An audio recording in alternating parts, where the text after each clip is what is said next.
can you do that thing where you spin it on one finger? Yeah. Like when you put it on your finger like a basketball. Oh, right. I could probably hold the bottle.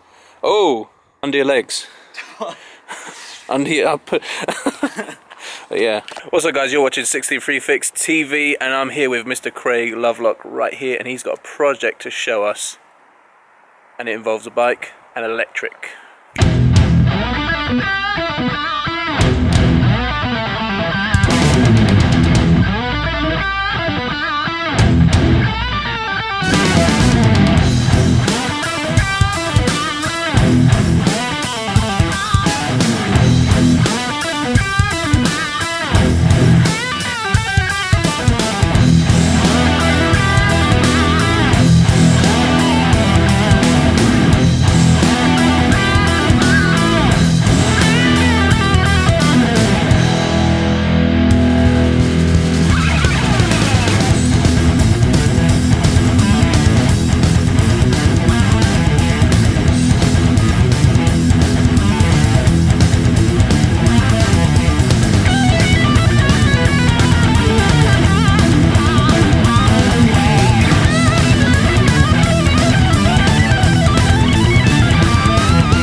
Yeah. So what does that mean? So that means you've got 5 assist levels. As you put it up, it'll make you give you more help when you're cycling.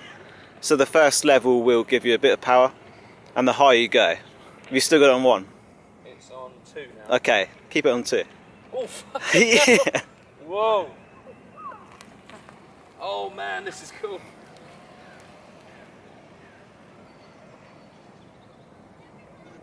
Oh man, this is fucking cool. Oh man. Whoa, shit. This is fun. Mate, that was epic. It's fast, isn't it? That is really fast. Like, I didn't think it would just shoot you out like that. Yeah, I know. That's what I mean. When you put the throttle down as well, which you were. Yeah, I was like, 1,000 watts, whoa. which is like pushing it for its limit. That's why I like keep it on 4. So sorry. It's like shit. So sorry. Burn out the motor out as well. That was really, really cool. So cool. I can see why you would use that to go to work now. You just get there in no time.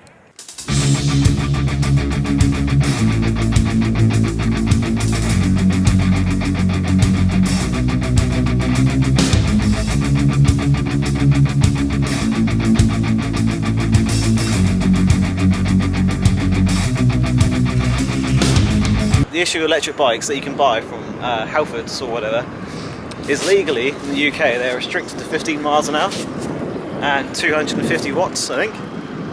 And it's not very fast when you're cycling. You go more than 15 miles an hour on your bike now. Yeah. And as soon as you hit 15 miles an hour, the power just cuts. So they're horrible to ride. And that's the issue. And they're so expensive for something that's not fast or particularly good on battery. Yeah. Whereas this is A Frankenstein homemade bike. well, the hub's about £60 from China. The bit in there is about £30 from China. The battery is built in the UK, and that was £320. So all in all, it's probably cost me £500–600, including the bike. Whoa. Which isn't bad though No. for a commuter every day. Yeah, considering.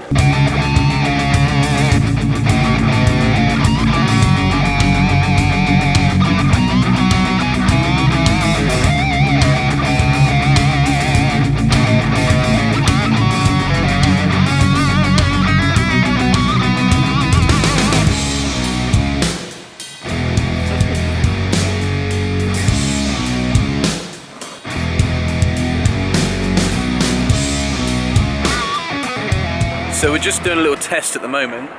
We're on a bit of a hill. There's a bit of a hill here up to this roundabout, and I just wanted to film Craig just using the electric bike, like hardly pedaling. Here we go.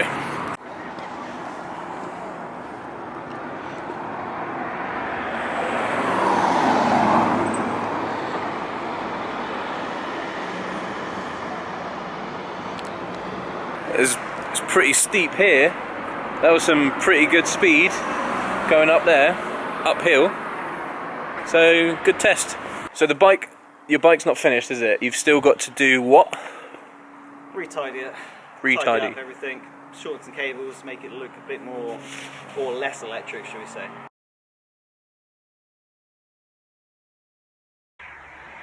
Welcome back. I'm going to change the channel name to 63 Electrics now, I think, after this video.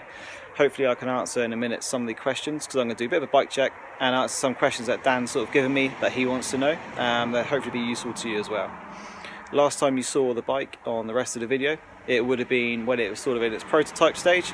I've now had the chance to tidy it up, and it's also been given a once over, so it's now basically complete. So yeah, enjoy. So the bike is a Charge Plug Zero. The only change apart from the electric bits is that I've changed the bars to risers. It initially comes with bull horns, but they don't fit all the electric controls. On the back I've got a Q100H rear hub motor. We've also got a 52 volt 6 amp hour battery. This is hidden in the seat bag there, and it charges just from the side there. You plug it in to this section here. Behind the chainring we've got your standard pedal assist sensor, which is this magnetic part here. What that does is when the pedals turn, it just tells the motor to put in some effort for you. Hidden inside the bowl is the electric controller, and that's the brains of everything basically. Up top we've got the display.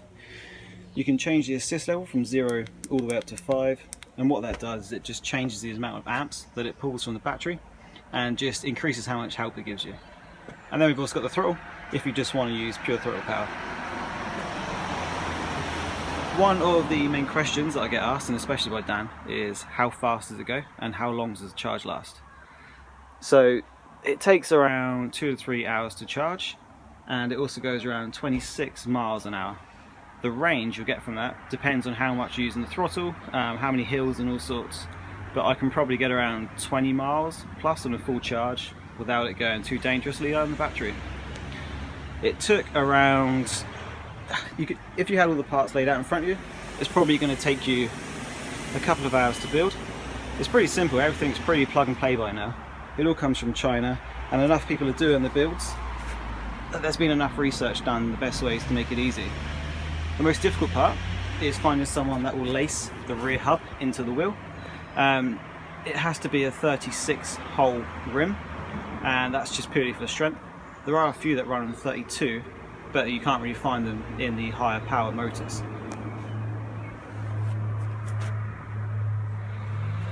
As you can see, we've got the no-name riser bars there. I'm not sure what stem we've got on there. Currently it's running the standard Charge Coaster 32C tyres. The next update that I'll be doing to it is probably just putting some wider profiles on for extra comfort and just trying to go with the all black thing. The total cost for the bike as well was probably, the battery is £320, the motor's around 60, and all the parts like the sensors and the controls and the display adds up to about another 100. So you're looking at sort of £300–400 depending. And the bike itself was only second hand, it was £150 off eBay. So the nicest thing about the bike is probably that you can do 26 miles an hour, and it takes out all the effort from pedaling, as you've hopefully seen in the video. You can go past people going up hills, and they're being they're cycling spandex, and you can go past them on throttle, not pedaling or one-handed, and it really just takes the ease out of all the cycling.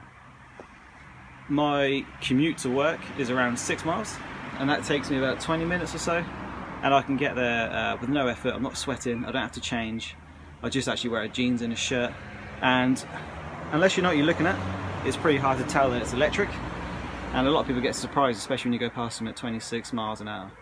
If you've got any more questions, leave them in the description, and I'll make sure that I can give Dan some of the answers to post back to you. The law in the UK for electric bikes is a bit strange. There are obviously safety reasons, but they're not good enough to really make electric bikes viable to be commute on every day. So the main issue is that they limit the top speed to around 16 miles an hour, and the motor allowed to output is 250 watts. Now this one technically is illegal.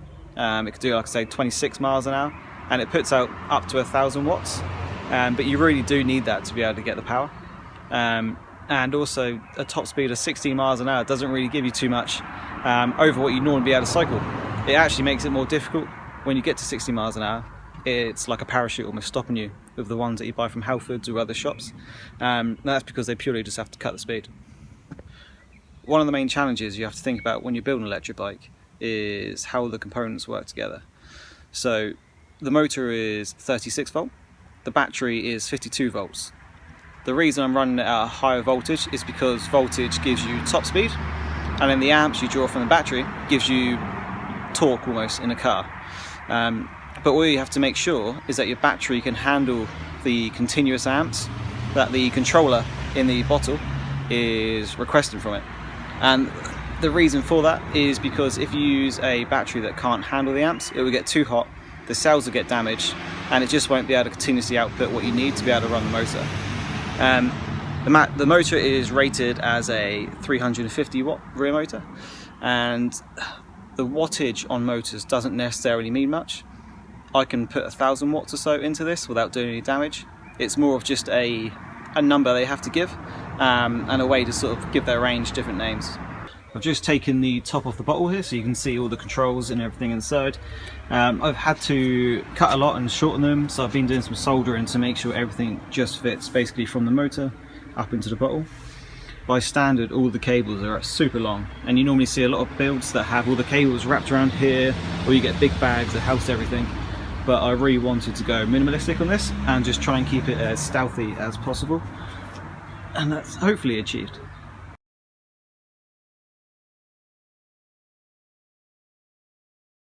And that is the end of the video, guys. Thanks for watching. Please hit the like button and subscribe if you're new. And that is the end and completed. Yeah? Yes. Cool. Thanks for watching. See you next time. Do you remember in like skateboard videos where they land the trick and they go, yeah! High five with camera. Yeah. I think it's to show like what clip to use. They just look for the hand. Bye.